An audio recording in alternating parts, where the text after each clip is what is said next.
Et bonjour tout le monde, bienvenue à un autre épisode sur le top de la sécheuse, un canal dédié aux jeux de cartes, surtout de collection, qui soient actuels ou oubliés. Aujourd'hui, nous avons un sujet qui est en fin de compte deux sujets, dont notre sujet controversé favori, et un petit sujet œuf de Pâques peut-être, en dessous, que au lieu de faire une box opening encore de Infinity, je me suis dit, encore une fois, pour une fois, le produit n'est pas sorti. On va en profiter pour faire peut-être rehausser quelque chose qui a été oublié dans la dernière annonce, parce qu'évidemment, le gros focus malsain s'est fait sur des cartes. Fait que pour ceux et celles que ça leur tente, on commence.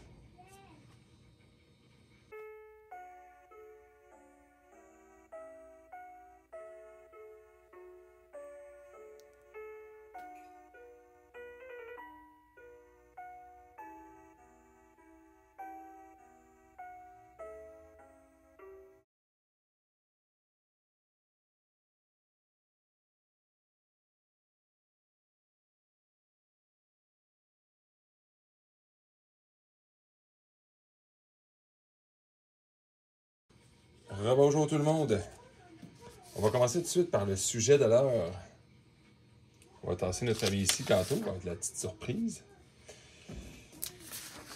qui est évidemment le Magic relié au 30e anniversaire. Vous n'avez pas besoin de le voir, là. C'est un kit qui est à 999, mais faites attention pour les acheteurs ou acheteuses canadiennes.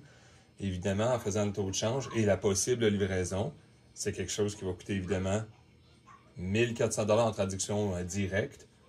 Mais avec le shipping, puis peut-être la douane, on va se ramasser facilement à 1500 canadiens. C'est quoi ce produit-là exactement pour ceux et celles qui n'ont pas suivi les débats? Parce que vous savez, Magic, c'est comme dans un monde parallèle. Les médias traditionnels vont avoir le nouvel puis le scandale. Puis tu as le monde de Magic qui a à peu près la même chose, mais dans son propre univers. Nos scandales ne sont pas ceux du monde réel nécessairement. Du monde normal, on va dire. Ce que c'est en soi, c'est Wizard a décidé d'annoncer. Là, je vais à peu près toujours mettre les prix américains parce que c'est les prix que vous allez voir sur Internet. Mais faites attention, le taux de charge est très mauvais de ce temps-ci, à 1,38 au moment où on se parle. Donc, si vous voulez faire court, 1,4. Donc, 1000$, c'est 1400 canadiens. N'oubliez pas qu'il va toujours avoir de la livraison aussi. Puis quand ils disent Wizard que la livraison est gratuite, c'est ils parlent jamais du Canada. Bon, commençons. C'est un produit qui a été annoncé à 999$ américains. Ils vont, essentiellement, c'est assez facile, là. Ils vont vous donner 4 boosters. Dans ces boosters-là vont contenir des cartes qui ressemblent à l'ancien set bêta, avec des pourcentages et des statistiques différentes. Donc, exemple, les Underground Sea, qui étaient relativement rares à l'époque, vont être 2 fois plus communes qu'à l'époque. C'est quand même pas une commune, ça reste une rare.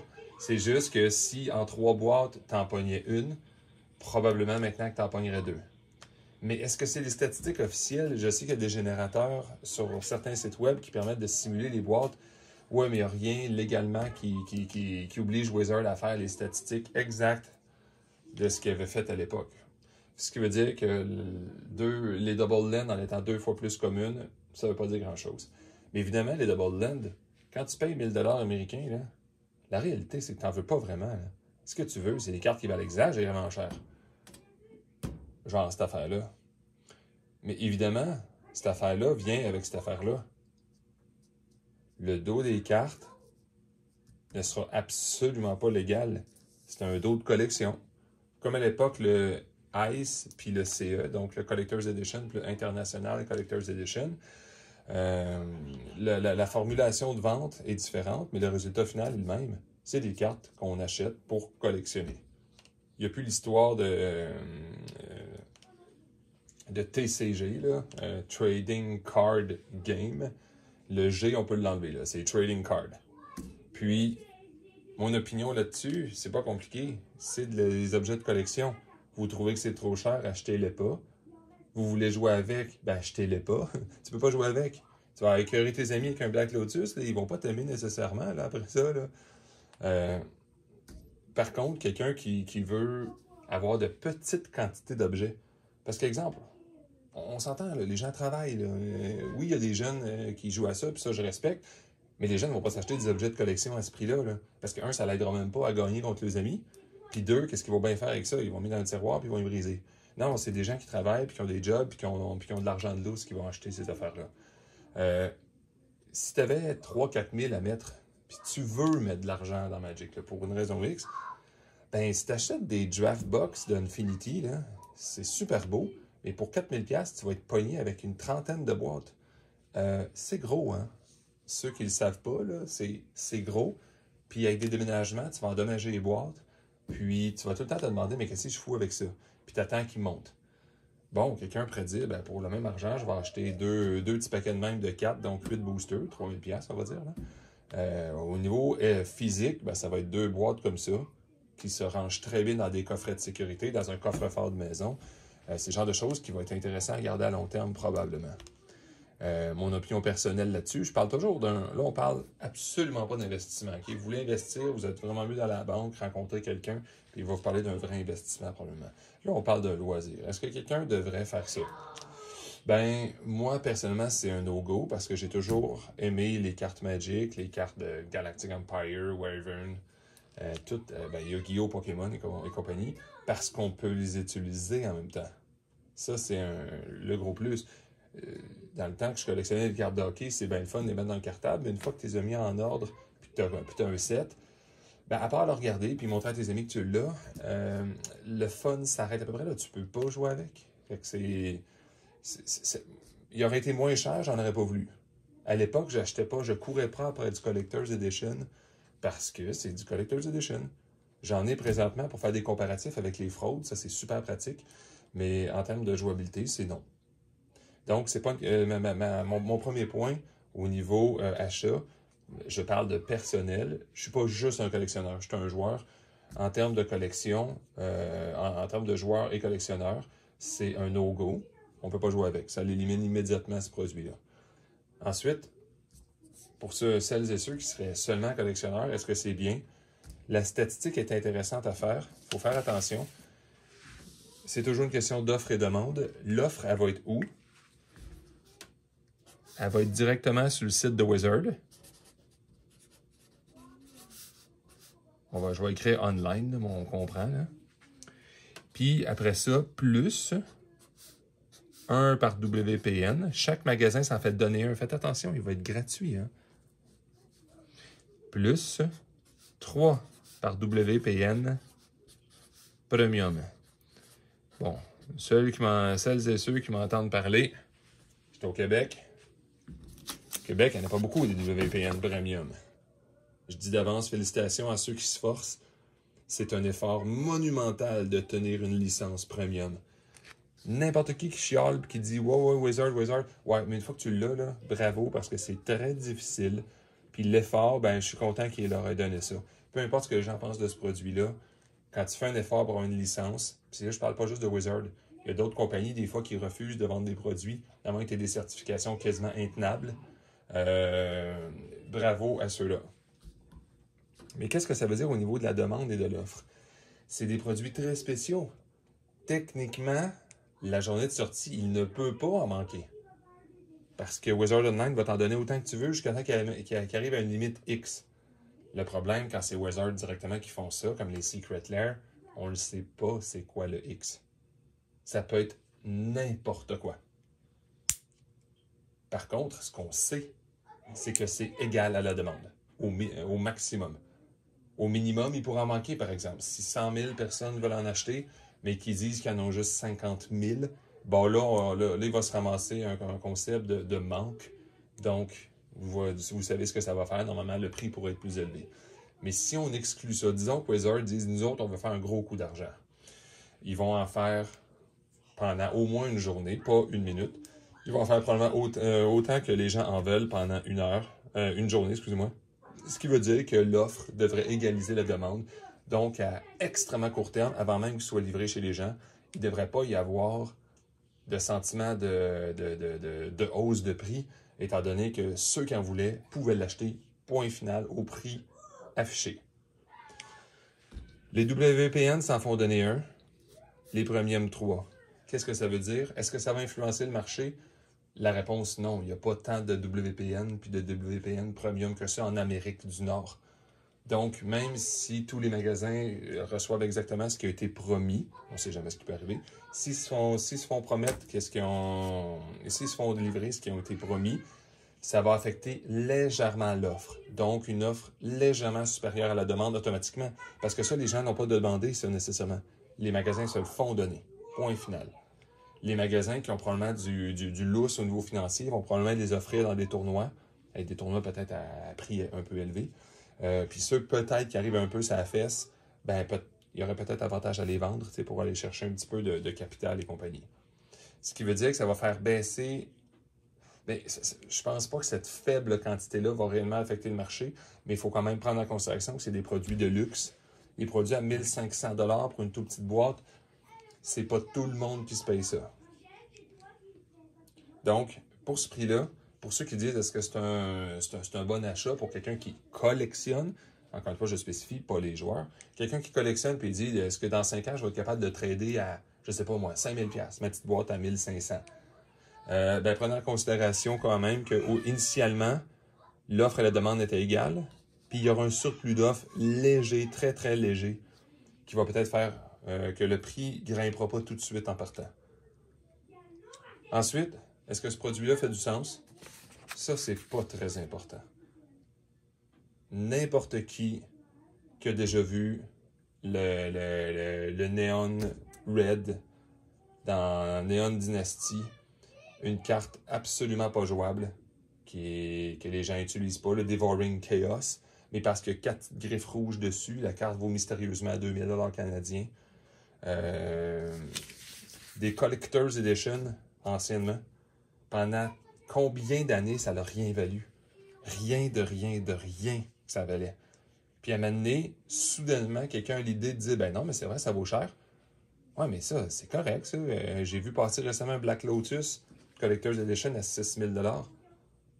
Pourtant, j'ai pas vu de levée de bouclier puis les gens manifester dans la rue en disant « C'est donc bien inacceptable, une carte que tu n'as même pas le droit de jouer avec à 6000 $. » Pas un booster, une carte. Ben, c'est pas grave, là. C'est des objets de collection. Achète-la pas. Si tu veux, t'as pas le droit de jouer avec anyway. Techniquement, tu serais pas supposé d'arriver à un tournoi puis tu te fais jouer un Black Lotus dans la face en disant « Ah, regarde, j'ai un faux. » Ben, tu peux caler que c'est un faux, là. C'est pas supposé jouer avec, là. Mais en termes de collection, je respecte ce produit. Je vais aller un petit peu à contre-courant par rapport aux autres. Personnellement, il ne m'intéresse zéro. Même parce que j'aime ça gambler, entre guillemets. J'aime ça acheter des choses, des fois que je n'utilise pas, mais que je pourrais utiliser. Ça, je ne pourrais jamais les utiliser. Moi, c'est un no-go complètement. Mais je respecte à 100% ceux qui veulent aller dans cette direction-là. Je suis certain que ça va quand même être un beau produit. Puis bravo à ceux qui en veulent et qui pensent que ça va valoir quelque chose. Le long terme, étant donné que Magic a quand même 30 ans, à 30 ans, c'est assez stable un jeu. Un jeu qui viendrait de sortir et qui proposerait ce genre de choses-là, ça serait un petit peu risqué. Un jeu qui est établi depuis longtemps, oui, il peut sortir des choses négatives, mais le jeu risque de s'en remettre. Dernier point là-dessus, ou peut-être pas de dernier point. C'est ça, faites juste attention. Mettez-vous dans votre calendrier la date que ça va sortir, si jamais vous en voulez. Vous ne pouvez pas savoir si ça va durer 5 jours, 3 jours, 5 heures ou 5 minutes. Si vous en voulez, vous vous loguez n'importe quand, assurez-vous que votre boss au travail vous donne une pause. Étrangement, c'est souvent 9 h le matin, mais genre au Pacific Time, ce qui veut dire que c'est souvent à midi. Mais vérifiez, c'est pas nécessairement vrai ce que je viens de dire. J'ai pas vu la date exacte que ça va être sorti, mais il faut surveiller parce que peu importe ce que les gens disent, je pense que ça va être recherché. Sujet principal aujourd'hui, qui sera pas très long, c'est notre ami oublié. Le vrai, le pourquoi. Le kit. Le kit. Le Secret Lair 30e anniversaire Countdown Kit. J'ai regretté, je vous l'ai dit récemment. quand j'ai ouvert la boîte de Secret Lair Air Bee Dragon, j'aurais aimé ça faire une vidéo avant qu'il sorte pour motiver certaines personnes à en acheter.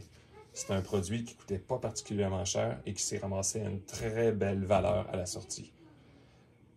Ce kit-là, il n'est pas trop tard. Ça sort le 1er novembre à 9h temps du Pacifique, midi ici. Les surveillés, ils peuvent faire des changements à ces choses-là. Il faut faire vraiment attention pour ne pas le manquer. Allez voir sur le site web pour plus d'informations, pour vous mettre une minuterie. Puis si vous ne pouvez pas, arrangez-vous pour que quelqu'un dans votre famille puisse le faire si vous voulez. Pourquoi je le trouve important, ce kit-là, pour les joueurs? Là, on parle vraiment de cartes qui vont pouvoir être jouées en passant. Avec ça, je vais en parler un petit peu plus. Ben, c'est parce que ils nous mettent déjà en partant l'eau à la bouche. Ça va faire partie pour 149 $ américains, 207 $ canadiens plus livraison, environ 13 $ US, donc disons 20, disons un chiffron, 230 $ canadiens. On ne parle pas d'un kit cheap, OK? Là? Mais encore une fois, on ne parle pas de 5 Basic Land, là, avec un petit dessin de vampire dessus en disant voilà 30 $ US pour tes 5 Basic Land. Ouais, n'oublie pas, les Basic Land, il faudrait que tu t'achètes 20 paquets de chaque parce que si tu vas en avoir 20 de chaque, ça va te coûter la totale. Là, on parle de 30 cartes qui devraient être, selon eux, des icônes. Quelque chose qui a marqué leur année. Je jouais, moi, à l'époque de Nécropotence. Je ne jouais pas avec Nécropotence. Mais je devais le prendre en considération que ça existait. Quand je jouais, il fallait que tu aies quelque chose contre ça, là.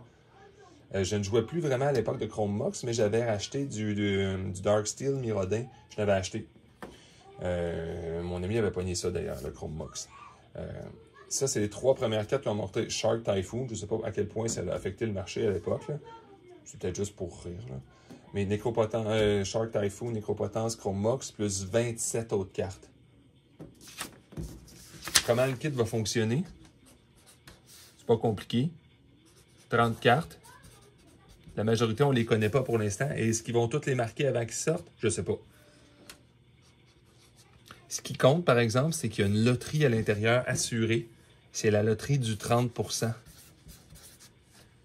Selon Wizard, chaque carte a un 30% de chance d'être foil. Ça, c'est mon genre de loterie que j'aime.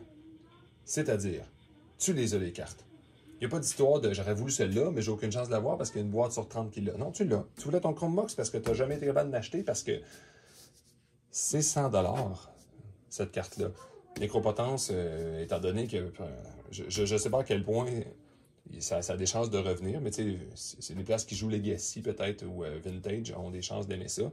Shark Typhoon, je pense que c'est plus une blague que d'autres choses, mais en tout cas. Ces cartes-là, je veux dire, tu les as. Fait que si tu les voulais, tu les as.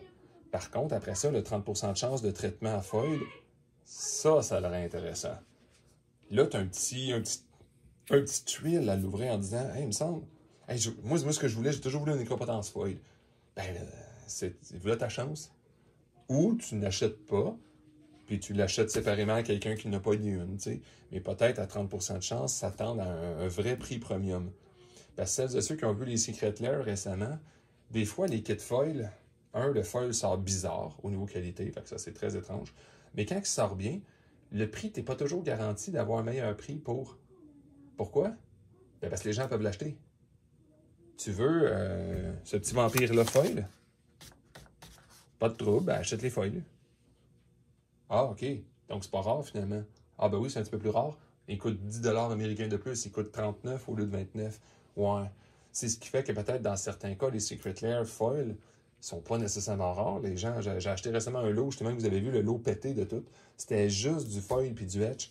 Ben, la personne qui avait commandé ça avant qu'il se fasse écraser dans les boîtes aux lettres, ben, il avait commandé foil. Fait que finalement, quand on y pense, il y a certains kits que les non-foils sont beaucoup plus rares. Peut-être juste que les gens ne courent pas après, là. Mais en termes de quantité, probablement qu'il y a certains kits qui sont beaucoup moins rares foil que non-foil. Celui-là, ce qui est le fun, il y a vraiment un petit concept de loterie. Fait que l'avantage pour les joueurs, tu l'as ta carte, mais après ça, tu as un beau petit concept, un tuile, un petit peu d'adrénaline, parce que vous l'avez vu, des fois, en ouvrant les Secret Lair, à part la carte loterie, c'est limite ennuyant ouvrir ça. Oui, c'est beau, mais si tu regardes une autre vidéo, la vidéo d'après, il va être pareil. Surtout sur les kits qui te garantissent la même carte. Ceux qui te mettent un paquet de loterie dans le maudit 50 cartes, là, ça c'est ennuyeux, ça. Mais tu sais, des fois, il y a un petit thrill de quand tu leur vires, au lieu d'une basic lane, tu pognes un ornithoptère, mais c'est comme toujours la même liste.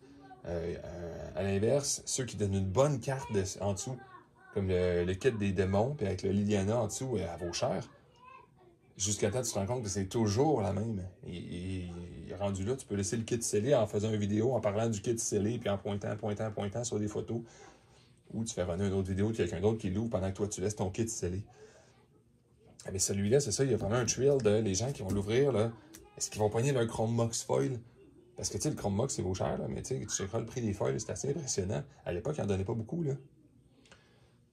Fait que c'était pas une vidéo que je voulais étirer très, très longtemps, mais je voulais juste parler de... Lui, je n'ai parlé parce que je voulais que les gens voient mon opinion sur ce genre de produit, mais c'est surtout sur le petit œuf de Pâques, la petite annonce tranquille que on voit presque pas, on est rendu le 16 octobre. Le 1er novembre, ça va sortir à midi. Même si quelqu'un avait le goût d'en parler, il reste presque plus de temps. Les bons influenceurs ont fait leur focus malsain sur un produit qui est complètement optionnel. Si un jour Wizard of the Coast vendait des voitures, il pourrait dire les gens, qui c'est qui va mettre 50 000 $ dans une voiture brandée Magic? Non, mais t'es pas obligé de l'acheter pour gagner un tournoi, là. Qu'est-ce qu'elle peut bien faire, ton auto? Ils prévendent des banderoles que tu mets sur ton mur, brodé or, qui coûterait pas loin de 10 à 15 000 $. Mais ça va pas aider à gagner, là. C'est un objet de collection. Je respecte ceux qui veulent des objets de collection, aussi hors de prix soit-il. Mon opinion personnelle, j'en veux pas. Mais ceux qui en veulent, c'est bien correct. Puis Wizard ont le droit de faire ça s'ils veulent. S'ils veulent aller chercher des capitaux, beaucoup de gens ont dit sur le dos des joueurs. Ah, mais c'est comme ça que vous remerciez les joueurs. Oui, mais regardez les petites annonces. Ça, c'est pour les joueurs, puis ça a un prix raisonnable.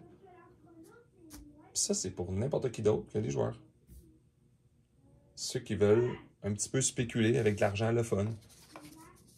Très mauvaise idée d'emprunter ou de mettre ça sur une carte de crédit, hein, on comprend? C'est le genre de choses que tu achètes avec de l'argent que tu peux jeter à la poubelle. Si jamais Wizard n'en vendait pas beaucoup sur le site web parce que personne n'en veut, puis que les magasins s'en font donner, puis que ça reste pogné à la poussière ses tablettes, excepté que ceux qui donnent dans les tournois, ça pourrait chuter solide. Donc, on ne met pas d'argent réel dans ça. C'est de l'argent qu'on peut gaspiller, de l'argent qu'on peut laisser dormir dans un coffre-fort 5 à 10 ans, en se disant pas, j'aurais dû le mettre à la banque à 3 %. Là. C'est de l'argent pour du loisir. Puis une fois de temps en temps, tu les sors de ton coffre en disant « Hey, c'était le fun, hein? » Puis tu te resserres dedans, puis tu te dis « Pourquoi j'ai acheté ça? » Celui-ci, c'est un vrai beau kit. Personnellement, j'en commande. J'espère pas manquer. C'est le genre de choses qu'il faut faire refresh sur le site web. Si c'est comme les Herbie Dragon, ça a été quand même 43 minutes. Je vais l'écrire juste pour que les gens comprennent. Hein? Le Herbie Dragon. Le festival maintenant, celui qu'à peu près personne n'a vu passer. Le festival in a box, à peu près 4 heures. J'espère que tu ne travaillais pas, hein? Spottez vos heures de lunch, demandez une permission à votre boss. Si vous voulez acheter ça, c'est le temps. C'en est un des Secret Lair qui est raisonnable. 150 US. Je pense qu'il y a 2 petites barres. À peu près 230. Ça reste dans le raisonnable pour des cartes jouables. Je vois pas dans quel univers Magic peut toujours chuter. C'est un jeu de cartes. Demain matin, un compétiteur sort, puis les gens jouent plus jamais Magic. Ça peut foirer. Mais même en canadien, à 230, si on divise par 30, on est en bas de 10 $ la carte. Tu sais, un Chromebox en bas de 10$. Oui, c'est un reprint. Ne jamais oublier que les Secret Lairs des reprints, on ne sait pas exactement comment le marché va réagir. Je peux jurer que l'ancien est à 99 $ sur le site de Face to Face. Puis que le foil est je sais pas quel prix. Oui, mais qu'est-ce que ça peut bien changer si ce n'est pas c'est pas celui de Mirrodin qui le donne, c'est un Secret Lair. Il peut arriver 50 000 choses, valoir plus cher, valoir égal, valoir moins cher. Le foil peut valoir rien pantoute, étant donné qu'il t'en donne à 30% de chance. Dans le temps, c'était pas 30% le booster d'avoir un ça. Là. Les chances étaient microscopiques d'avoir un Chrome Mox foil.